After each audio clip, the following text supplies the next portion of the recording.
نحمده ونصلي على رسوله الكريم اما بعد اعوذ بالله من الشيطان الرجيم بسم الله الرحمن الرحيم وإذ قال لقمان لابنه وهو يعظه يا بني لا تشرك بالله إن الشرك لظلم عظيم صدق الله العظيم.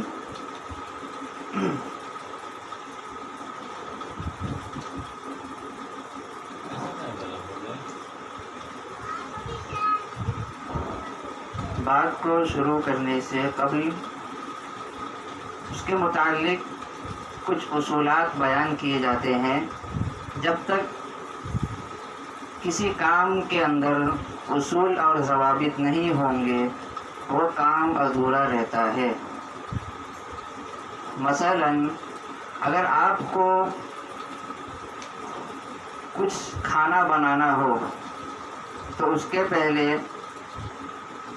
یا یہ سمجھ لیجئے کہ آپ کو اگر چکن کا کچھ پکوڑا بنانا ہو تو اس سے پہلے آپ کو گوشت لا کر اس میں مسالہ ملانا ہوگا، تیل وغیرہ اس میں ڈالنا ہوگا، نمک ہلدی مرچ وغیرہ اس میں لگانا ہوگا.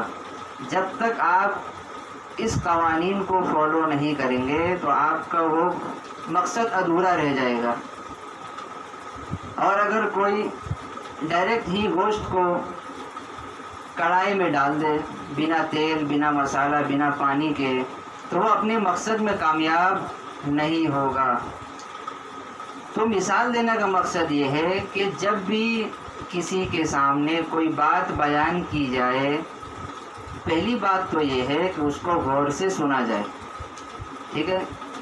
نمبر 2، بیان کرنے والے کی طرف متوجہ رہنا چاہیے اور اس کو ہمتن دیکھتے رہنا چاہیے.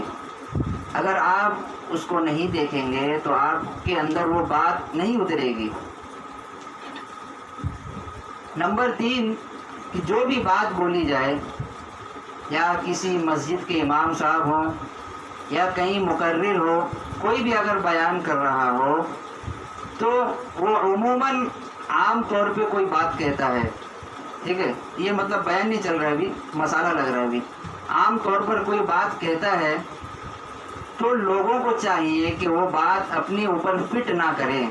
سب سے پہلی بات یہ ہے کہ اپنے اوپر فٹ نہ کرے. اگر اس کی کوئی بات آپ کے اندر موجود ہو، اس کی کوئی بات آپ کے اندر موجود ہو تو چاہیے یہ کہ اس کو سدھارا جائے گا، بجائے یہ کہ آپ اس کے اوپر لعن اور طعن کریں. نمبر 3، اگر کوئی بیان کے دوران کسی سے کوئی الفاظ ایسے نکل جائے کہ سامعین کو کراہت محسوس ہو کہ مولانا صاحب نے یہ کیوں کہہ دیا، بیان کرنے والے نے یہ کیوں کہا، تو بجائے تنقید کے اس کو پہلے سمجھنا چاہیے کہ بعض شریعت کے بعض مسائل ایسے ہوتے ہیں کہ وہ انسان کے عام فہم سے بالکل ہٹ کے ہوتا ہے. سمجھ رہے ہیں؟ عام فہم سے بالکل ہٹ کے ہوتا ہے. بعض مرتبہ ایسا ہوتا ہے کہ وہ بات عالم کو بھی سمجھ میں نہیں آتی ہے، حلق سے نہیں اترتی ہے. ایسا ہو کیوں رہا ہے؟ یہ جیسے آپ سمجھ لیے قربانی میں جانور ہی کیوں کٹ رہے ہیں. اگر کچھ خیرات صدقات کر دیا جائے یا وہی پیسہ غریبوں کو دے دیا جائے یا وہی پیسے سے شادی کرا دی جائے کسی کی تو یہ بات تو کسی حد تک سمجھ میں آتی ہے. تو یہ جانور کٹنے کا مقصد کیا ہے؟ گوشت تو ہم ویسے ہی کھاتے ہیں پورے سال. تو یہاں انسانی عقل دوڑانے سے کیا ہوگا؟ یہ ہوگا کہ انسان گمراہی میں اترتا چلا جائے گا. نمبر 4 یہ ہے، اگر کسی سے کوئی غلطی ہو جائے بیان کے دوران اور آپ کو بات سمجھ میں نہ آئے تو بجائے اس کے اوپر افواہ اڑانے کے آپ ڈائریکٹ امام صاحب سے یا مولانا صاحب سے کیا کریں؟ کانٹیکٹ کر لیں. بسا اوقات ایسا ہوتا ہے کہ وقت کم ہونے کی وجہ سے انسان صرف اس ٹاپک کو چھیڑ کے چلا جاتا ہے، آگے مکمل وضاحت نہیں کرتا ہے کہ وہ وقت نہیں ہے. اگر وضاحت کرنے بیٹھ جائے گا تو وقت زیادہ لگے گا. جب وقت زیادہ لگے گا تو پھر لوگ وہی کہیں گے بہت ٹائم ہمارا جاتا ہے. ایک مثال بیان کر رہا ہوں تو آپ ذہن میں رکھیں. اور جہاں تک ہو سکے کسی بھی عالم سے یا کسی بھی مولانا سے بدگمان ہونے کی ضرورت نہیں ہے، کیونکہ عالم جو بھی بیان کرے گا یا تو وہ قرآن کے اندر آیا ہوگا یا حدیث کے اندر ہوگا یا صحابہ کرام کا کوئی طریقہ عمل ہوگا یا یہ کہ اس نے تجربے کی بنیاد پہ کہا ہوگا. سمجھ رہے ہیں؟ اور اگر کوئی امام کے اوپر اشکال کرے یا اعتراض کرے کہ امام صاحب نے ایسا کیوں کہا تو اس کا انجام بہت برا ہوتا ہے. حدیث میں آتا ہے آپ صلی اللہ علیہ وسلم نے فرمایا من آذانی ولیا فقد آذنتہ بالحرب، کہ جو میرے ولی سے مقابلے کے لیے آئے گا، جو میرے ولی سے مراد عالم دین ہے، اس سے مراد صحابہ کرام بھی ہے، لیکن اب وہ اس دور میں نہیں ہے تو ان کے وارث عالم دین ہے، علماء کرام ہے. تو جو بھی ان کے اوپر تکلیف اٹھانے کے لیے انگلی اٹھائے گا یا ان کے اوپر اعتراض کرے گا تو اللہ تعالیٰ کہتے ہیں کہ اس کو چاہیے کہ مجھ سے جنگ کرنے کے لیے تیار ہو جائے. اللہ اکبر. ہے کوئی ایسا آدمی دنیا میں کہ جو اللہ تعالیٰ سے جنگ کرنے کے لیے تیار ہو؟ تو اس حدیث کو آپ صلی اللہ علیہ وسلم نے اسی لیے کہا کہ آپ صلی اللہ علیہ وسلم کو اس بات کا اندیشہ تھا کہ ایک دور ایسا بھی آئے گا کہ انسان گمراہی میں اترتا جائے گا اور اپنے علماء کرام کی توہین کرتا چلا جائے گا. اور اگر آج کے ڈیٹ میں اگر ہم اس بات کا مشاہدہ کریں تو آپ دیکھیے اس لاک ڈاؤن کے اندر کتنے بڑے بڑے علماء کرام دنیا سے جا رہے ہیں. روزانہ 2 سے 3 علماء کرام کی وفات ہو رہی ہے اس دنیا سے. اس سے پتہ یہ چلتا ہے کہ آپ صلی اللہ علیہ وسلم نے پہلے ارشاد فرما دیا کہ اللہ تبارک و تعالی جب قیامت کو دنیا سے قریب کریں گے تو علم کو اس طرح اٹھائیں گے جس طرح عالم دین ابھی اٹھ رہے ہیں.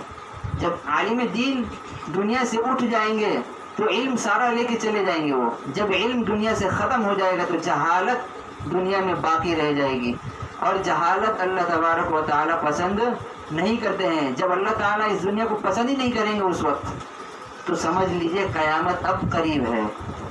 قیامت اب قریب ہے. کسی اللہ والے نے خواب میں دیکھا تھا کہ ان کے سامنے ایک دروازہ ہے بہت بڑا، ٹھیک ہے، بہت بڑا دروازہ ہے اور دروازہ بالکل بند ہونے کے قریب ہے. ایک بالشت کا فاصلہ ہے. ایک بالشت سمجھتے ہیں اس کو کہتے ہیں ایک بالشت. اتنا فاصلہ ہے، ایک دروازہ ادھر ہے ایک ادھر ہے، بس بالکل بند ہونے کے قریب ہے. خواب میں دیکھ رہے اللہ تعالیٰ ان کو دکھاتے ہیں. کسی نے خواب میں ہی ان سے پوچھا کہ مولانا صاحب دروازے کے اوپر کیا لکھا ہے، بورڈ لائن پڑھ کے بتائے. مولانا صاحب نے کہا اس کے اوپر لکھا ہے باب التوبہ. کیا لکھا ہے؟ باب التوبہ، یعنی توبہ کا دروازہ. توبہ کا دروازہ یہ پہلے اتنا کھلا ہوا تھا، اب دھیرے دھیرے جیسے زمانہ گزرتا ہے دھیرے دھیرے یہ بند ہو رہا ہے. بند ہوتے ہوتے اب اتنا بچا ہے، صرف اتنا بند ہونے میں ٹائم نہیں لگے گا. تو مولانا نے کہا کہ یہ باب التوبہ ہے. اگر یہ ایک بالش کے برابر بھی دروازہ بند ہو گیا ایسا تو سمجھ لیے اب قیامت قریب، اور اب کسی کی توبہ قبول نہیں ہوگی دنیا میں. کسی کی توبہ قبول نہیں ہونے والی ہے. مولانا صاحب نے اس سے کہا کہ اگر آپ کسی کو بھی اسلام کے علاوہ کسی کام پر اترتے ہوئے دیکھیں تو اس کو فوراً یہ خواب بیان کر دیں، تاکہ اس کے اندر ایک وحشت، ایک خوف پیدا ہوگا کہ خدا نہ خواستہ یہ دروازہ اگر بند ہو گیا. تو جب دروازہ بند ہو جاتا ہے، جیسے آپ ٹرین کے اندر جائیں تو جو ٹرین کے اندر اے سی ہوگی یا کسی کے اندر آٹومیٹک دروازہ جیسے لفٹ کا دروازہ ہوتا ہے آٹومیٹک بند ہو جاتا ہے، تو وہ بند ہو گیا تو اب دوبارہ نہیں کھلے گا. البتہ اندر سوئچ ہے وہ الگ بات ہے، لیکن ایک بند ہو گیا تو آدمی باہر ویٹ کرتا ہے، پھر جب اوپر سے آئے گا تو واپس ہم جائیں گے. لیکن یہ دنیا ایک بار ختم ہو جائے تو دوبارہ یہ دنیا ملے گی نہیں. اسی طرح اللہ تبارک و تعالیٰ علماء کرام کو اسی لیے اٹھا رہے ہیں کہ لوگ ان کی شان میں گستاخی کرتے ہیں، لوگ ان کو برا بھلا کہتے ہیں. اور علماء کو پریشان کرنے کا طریقہ یہ نہیں ہے کہ ان کے گھر پہ جا کے چھری چاپر لے جائیں ان کے گھر پہ یا ڈنڈے وغیرہ ان کو دکھا کے ڈرائیں، یہ نہیں. علماء کرام کو پریشان کرنے کا ایک طریقہ یہ بھی ہے کہ ان کی بات کو نہ مانا جائے. وہ جس طرح رہنمائی آپ کی کر رہے ہیں اس کی بات نظر انداز کر کے آپ اس کو ٹھکرا دیں، یہ علماء کی توہین ہے. علماء کی توہین گویا آپ صلی اللہ علیہ وسلم کی توہین ہے، کیونکہ یہ وراثت کہاں سے چل رہا ہے؟ یہ آپ صلی اللہ علیہ وسلم سے چل رہا ہے. ابھی اتنے لوگ بیٹھے ہیں جن میں سے بہت سارے والد بن گئے ہوں گے. اگر یہ چلے جاتے ہیں دنیا سے، یا دنیا میں جتنے بھی ابا ہیں، والد صاحب جتنے بھی ہیں، اگر یہ دنیا سے چلے جائیں گے تو اپنے بیٹے کو کاروبار سونپ کے جائیں گے، ذمہ داری سونپ کے جائیں گے کہ میرے بعد تمہارا نمبر ہے اب اس کاروبار کا. تو بیٹے سے جو بھی غلطی ہوگی یا کسی کا بیٹا اگر معاشرے کے اندر بدنام ہو جائے تو لوگ کہتے ہیں فلاں کا بیٹا دیکھو کیا حرکتیں کرتے پھر رہا ہے. لوگ اس کو نہیں کہیں گے، اس کے ساتھ اس کے باپ کو بھی جوائن کرتے ہیں. کیوں؟ ایک نسل چلا ہے وہاں سے، ایک وراثت ہے، اس کے باپ کے ساتھ ایک کانٹیکٹ ہے. اسی طرح علماء کرام کا کانٹیکٹ نبی علیہ الصلوۃ والسلام کے ساتھ ہے. ان کو گالی دینا مطلب نبی علیہ الصلوۃ والسلام کو گالی دینا، العیاذ باللہ. تو بیان شروع کرنے سے پہلے تمہیدی بات یہ آپ کے سامنے بیان کر دی گئی کہ کسی بات کو اپنے اوپر فٹ نہ کریں، کیونکہ دنیا میں بہت سارے لوگ ہیں اور بہت سارے ایسے واقعات پیش آتے رہتے ہیں، روزانہ کچھ نہ کچھ حادثات ہوتے ہیں، اور قرآن کریم میں بھی اس کو بیان کیا گیا ہے تو اس کے پیچھے بھی ایک کوئی مصلحت ہے. اللہ تعالیٰ نے یوں ہی قرآن میں کوئی آیت نازل نہیں کرتے ہیں، اس کے پیچھے کوئی کارن ہوتا ہے. کہ پہلے کے زمانے میں بہت سارے گمراہ لوگ ایسے ہوتے تھے آپ صلی اللہ علیہ وسلم کے زمانے میں کہ جس کی وجہ سے اللہ تعالیٰ آیت نازل کرنے پہ کیا ہوتے تھے، مجبور ہوتے تھے کہ ان کے خلاف آیت نازل کرو. اب جب آپ صلی اللہ علیہ وسلم وہ آیت لوگوں کے سامنے پڑھ کر سناتے تھے کہ اللہ تبارک و تعالیٰ ایسا حکم فرماتے ہیں تو لوگ کہتے تھے کہ محمد پاگل ہو گیا ہے. ان ہوا الا مجنون کا لفظ آیا ہے قرآن کے اندر. مجنون کس کو کہتے ہیں؟ پاگل کو کہتے ہیں. تو لوگ کہتے تھے دیکھو یہ پاگل ہو گیا ہے. کوئی اوپر سے جبرائیل نہیں آتا ہے، کوئی فرشتہ نہیں آتا ہے. اگر نبی بنانا تھا تو انسان کو کیوں بنایا نبی؟ یہ نبی تو ہماری طرح چلتا پھرتا ہے، بازاروں میں بھی جاتا ہے اور کھاتا پیتا بھی ہے، یہ نبی سوتا بھی ہے. تو یہ نبی کیسے ہو گیا؟ نبی بنانا تھا تو کسی فرشتے کو بناتے. اگر فرشتہ اللہ تعالیٰ بنا بھی دیتے تو کیا اس کے رعب کو سنبھال پاتے وہ لوگ؟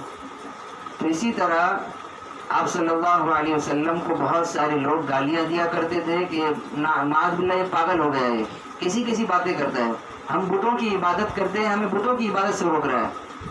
آپ صلی اللہ علیہ وسلم کی عادت یہ تھی کہ ہمیشہ سچ بات کہتے تھے، اور حدیث میں بھی یہی آتا ہے الحق مر، کہ سچ کے اندر کڑواہٹ ہے. آپ اگر کسی کی جھوٹی تعریف کر دیں گے تو وہ تھوڑا میٹھا بن جائے گا کہ ہاں تعریف کر رہا ہے بھائی. اور اگر آپ اس کے اندر کوئی برائی بیان کر دیں گے بھائی آپ کے اندر یہ برائی ہے، تو اس کا طریقہ بھی ہے کہ ادب کے دائرے میں رہ کر بیان کیا جائے. پھر بھی لوگ برا مان جاتے ہیں کہ لوگ ہمیں کیوں روک رہے ہیں کام سے، ہمیں کرنے دو بھائی جو کر رہے ہیں ہم. تو علماء کرام کا کام یہ ہے کہ لوگوں کو سیدھے راستے پہ لائے. اور حدیث میں یہ بھی آتا ہے کہ علماء کرام جو دین کی تبلیغ نہیں کرتے ہیں، ایسے علماء کرام ان کو بھی اللہ تعالیٰ جہنم میں ڈالیں گے. جو لوگوں کو صحیح سیدھے راستے کی تلقین نہیں کرتے ہیں، جو لوگوں کو برائی سے روکتے نہیں ہیں، ایسے علماء بھی جہنم میں جائیں گے. تو علماء اس بات سے ڈرتے ہیں کہ اللہ تعالیٰ کہیں ہمیں جہنم میں نہ ڈال دے، اس لیے وہ لوگوں کی رہنمائی کرتے ہیں ورنہ وہ خود سیدھے راستے پہ ہے، ان کو کیا ضرورت. سمجھ رہے بات؟